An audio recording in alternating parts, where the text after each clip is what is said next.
is an ulnar gutter.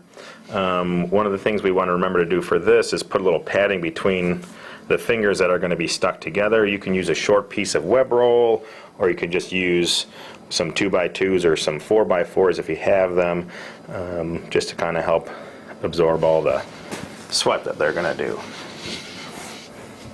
This time, I sometimes ask the people if they can to either bend their hand this way, and then I can easily wrap, or if they're really coordinated to bend their hand this way, then I can easily wrap. Sometimes you just kind of got to force your thing around, your way around. Again, at the end, we want to have 3 or 4 layers because that's where the pressure point at the end of the splint is. Okay.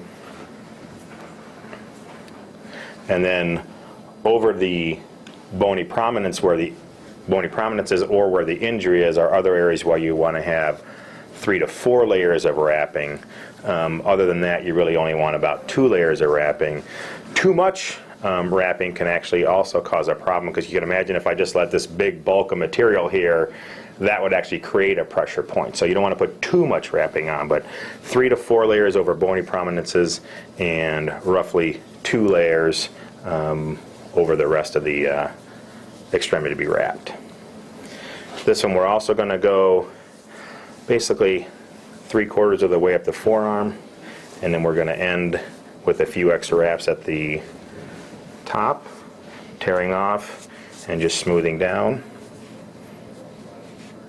And just kind of checking that as you're going to put your hand in this position of function where you're going to bend the wrist back, and then you're going to bend the metacarpal joints somewhere between 50 and 90 degrees, and the proximal phalangeal joint at 20 degrees. Some authors actually say to keep it straight.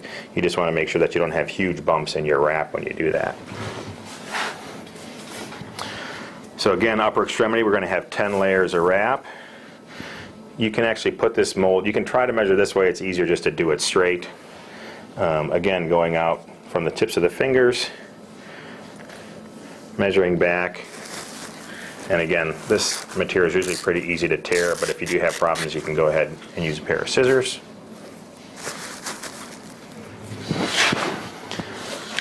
Same thing, I like to use hot water, but some people will tell you to use room temperature water. Dip it, get it fully wet, and then I use my fingers just to mold the strips together and to get the extra water out. You don't want to squeeze every bit of water out because you want some water in there to let the plaster stay malleable. And if you squeeze too much, you actually get a lot of the plaster to come off, so you don't want that either.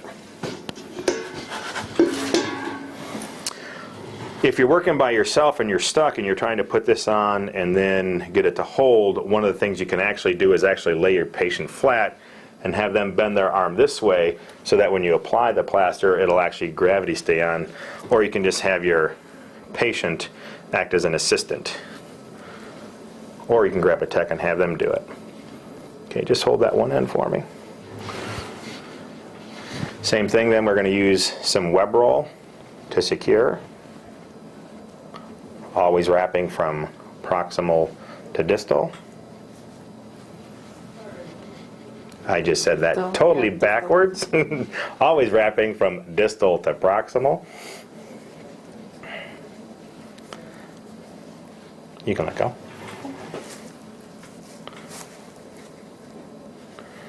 Always good to have a mistake or two in the video. It makes it seem real. Okay. Again, molding our edges so that they don't seem that they're going to cut anywhere. Okay.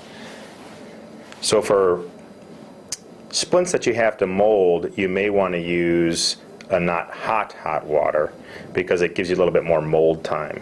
For splints that you don't really need to do much molding on, you can use hotter water as it'll set a little bit faster.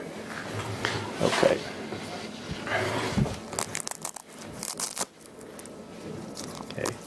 Actually, if you can bend them in, can you do it that way? Sometimes that's easier. Sometimes they can't do it, and you can really just kind of work around by pulling a little bit and then tucking it in.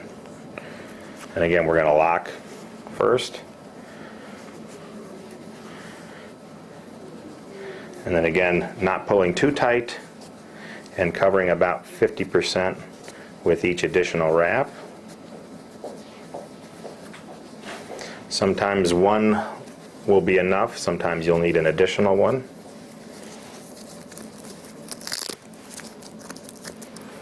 Okay. Now, there's lots of different ways now to get this into the functional position. Sometimes you can ask the patient just to do it, but it's hard with the plaster on there. What I like to do is just take the hand and bend it back. If you're good at this, you can actually take the fingers and lock them.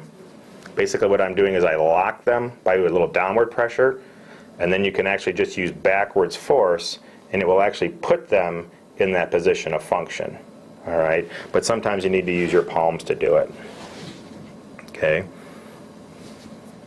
So once you sort of get it there, again, being careful not to use your fingers too much to squeeze, you can actually take the fingers and lock them in extension, and then just, you can see I can just actually push back, and I can actually get it to go into the position that I want. Again, being careful not to use your fingers and making indents anywhere, though.